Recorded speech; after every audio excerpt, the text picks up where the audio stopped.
अस्सलाम वालेकुम friend, this is Sajid Mughal learn with purpose की जानब से एक्सेल के एक नए ट्यूटोरियल के साथ।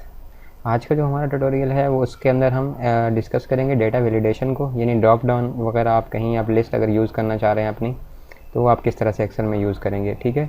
और इसके अलावा डेटा वैलिडेशन के अंदर जो प्रॉब्लम्स लोगों को आ रही होती हैं, यानी कि जो लेटेस्ट वर्जन जिनने आ रहे हैं इसमें कम है, लेकिन शुरू में जो लोगों को जैसे प्रॉब्लम आ रही 2007 है, 2003 वर्जन है इसका, उसमें लोगों को जैसे प्रॉब्लम्स कुछ आ रही हैं, वो लोगों ने कमेंट्स में पूछा है कि इसका सोल्यूशन क्या है, तो वो चीज़ें मैं आपके साथ भी शेयर करूँगा, आपके साथ डिस्कस करूँगा, ठीक है।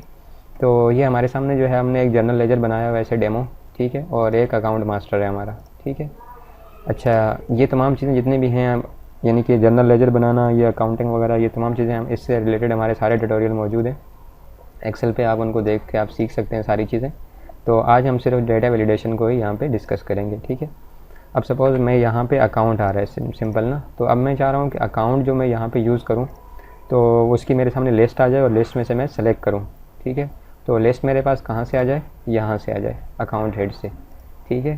तो उसके लिए यहाँ मुझे डेटा वैलिडेशन अप्लाई करना पड़ेगा। यहाँ सेल पे आप सिंपली क्लिक करें, डेटा में जाएं, ठीक है, और यहाँ से आप डेटा वैलिडेशन सेलेक्ट करें और यहाँ से उसके बाद आपने लिस्ट सेलेक्ट करनी है, ठीक है। अब यहाँ पे सोर्स जो है ना, अब सोर्स क्या देना आपने, हमारा सोर्स क्या है, हमारा सोर्स है अकाउंट मास्टर पे जाके ये फर्स्ट हमारा कॉलम जो है अकाउंट हेड का, ठीक है। ओके ओके कर दें, ठीक है। अब आप देखें आपके सामने यहाँ पे लिस्ट आ गई, ठीक है। अब हम यहाँ से अकाउंट को किसी भी अकाउंट को जिसको हम चाहें वो यूज़ कर सकते हैं, ठीक है।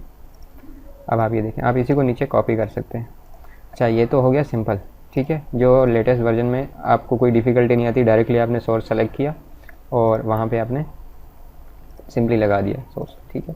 अब जो पुराने वर्जन से 2007 या 3 है, उसमें लोगों को जो प्रॉब्लम आती है वो क्या होती है कि डायरेक्टली सोर्स आप सेलेक्ट नहीं कर पाते, ठीक है। जिस तरह मैं यहाँ पे दोबारा नीचे लगाता हूँ, चलो इसको, आप डेटा वैलिडेशन में जाएंगे, ठीक है। डेटा वैलिडेशन मैंने अप्लाई किया, तो यहाँ मैंने जब लिस्ट, ठीक है, तो यहाँ मैंने जब सोर्स पे क्लिक करने के बाद मैं दूसरे पे जब टैब पे जाता हूँ या दूसरी शीट पे जाता हूँ, डायरेक्टली यहाँ से वहाँ जाता नहीं है, ठीक है। माउस आप क्लिक नहीं कर सकते। तो उसका सोल्यूशन ये है कि आप सिंपली सबसे पहले यहाँ पे कहीं साइड में जो है ना क्लिक करें, एज इक्वल टू का साइन दबाएं, एज इक्वल टू दबाने के बाद आप सेकंड शीट पे चले जाएं जहाँ से आप डेटा उठा रहे हैं, और यहाँ जैसे मेरा अकाउंट हेड है तो इस पर आप क्लिक करें, सिंपली यहाँ से लेकर यहाँ तक पूरी सिलेक्शन होगी, इंटर कर दें।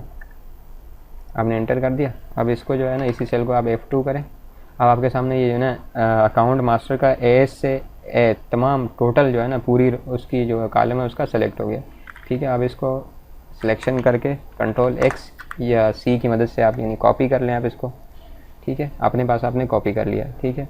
अब मुझे जब यहाँ पे डेटा वैलिडेशन अप्लाई करना है तो मैं क्या करूँगा, तो डेटा वैलिडेशन में आप दोबारा जाएँ, ठीक है, डेटा वैलिडेशन लिस्ट, और यहाँ सोर्स अब आपने क्या करना है, कंट्रोल V करें या यहाँ से पेस्ट कर दें, ठीक है।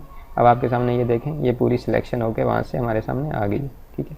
अब आप इंटर कर दें, ठीक है। अब आप इस तरह से जो है ना 2007 में और 2003 में आप यूज़ कर सकते हैं डेटा वैलिडेशन, ठीक है। अब यहाँ पे मैंने कहा कि जब मैंने परचेज़ किए कुछ, ठीक है, तो कैश लिखा मैंने आज की, चलो मैं डेट डाल देता हूँ यहाँ पे, ठीक है। मैंने सपोज़ 5000 की परचेज़ की है।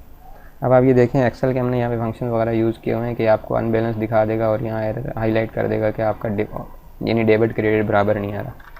मैंने इस तरफ भी 5000 लिखे तो ये बैलेंस इक्वल हो गया। अगर मैं यहाँ 4000 लिखता हूँ तो ये 1000 का डिफरेंस बता रहा है। मैंने पूरा 5000 लिखा तो ये इस तरह से हो जाएगा, ठीक है। और यहाँ से आपने क्या करना है, इसी को कंट्रोल C की मदद से कॉपी करें और नीचे तक इस फॉर्मेट को पूरे को कॉपी कर दें और इनको डिलीट कर दें। अब आपके अकाउंट सारे यहाँ पे आ गए आपके सामने, ठीक है। आप इस पर क्लिक करेंगे, किसी भी अकाउंट को आप सेलेक्ट कर सकते हैं, सैलरी आपने पे की है, ठीक है। यहाँ पे आप डायरेक्टली टाइप भी कर सकते हैं।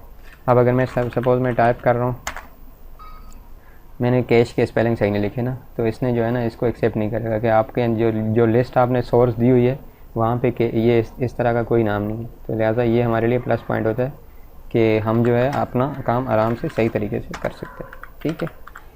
अच्छा, ये डेटा वैलिडेशन था हमारा आज का जो मैंने डिस्कस किया आपके साथ। उम्मीद है आपको ये समझ में आ गया होगा। अगर फिर भी समझ में नहीं आया तो आप मुझसे कमेंट में पूछ लें, इंशाल्लाह मैं आपको जो भी इसमें कोई कन्फ्यूजन होगी वो क्लियर करूँगा, ठीक है। और अगर आपको हमारे ट्यूटोरियल पसंद आ रहे हैं तो काइंडली इस वीडियो को लाइक करें, हमारे चैनल को सब्सक्राइब करें और कमेंट्स में अपना फीडबैक हमें दें।